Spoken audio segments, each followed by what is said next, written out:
You will need to have and use a 22mm Crowfoot wrench. The sensors tend to get stuck on the flange due to heat and weather that they are exposed to. Do not attempt to remove them with a standard 22mm wrench.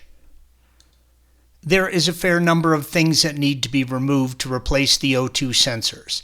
In this image you can see that we have removed the rear bumper cover.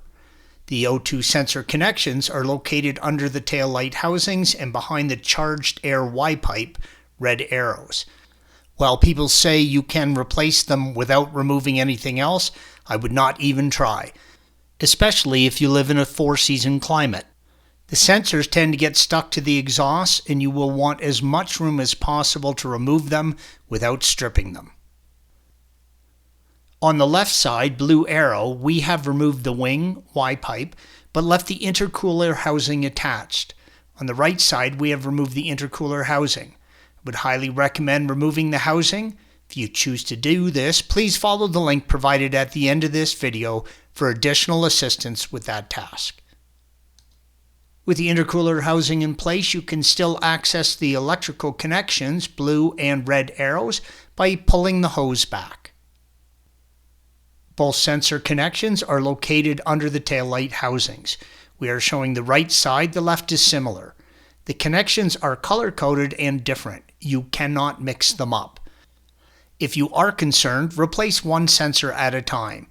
Remove the connections from the mount by lifting up on the plastic clip and pulling it out, red and blue arrows.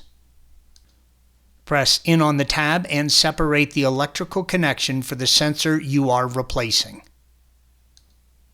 Unclip the wiring from any connectors it might be attached to and feed it out the bottom to the exhaust. If you have not removed the intercooler housing, the only way to remove the sensors is from below, red arrows. There is very little room to work and not a lot of area to get much leverage on breaking them free.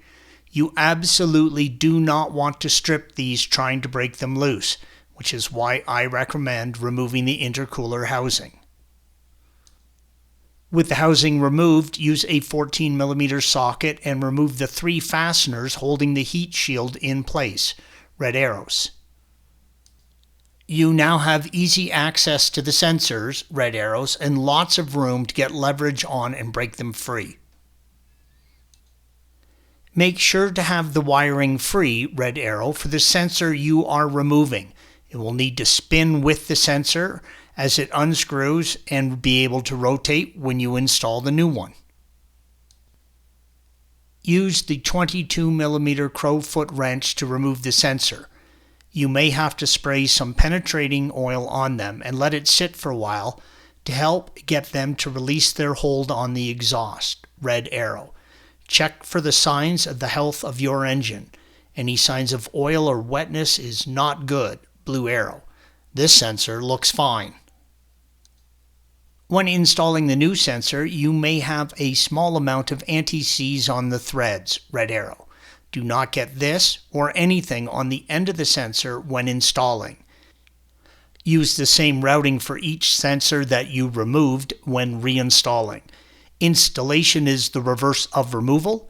Torque the sensors to 50 Nm or 37 foot-pounds.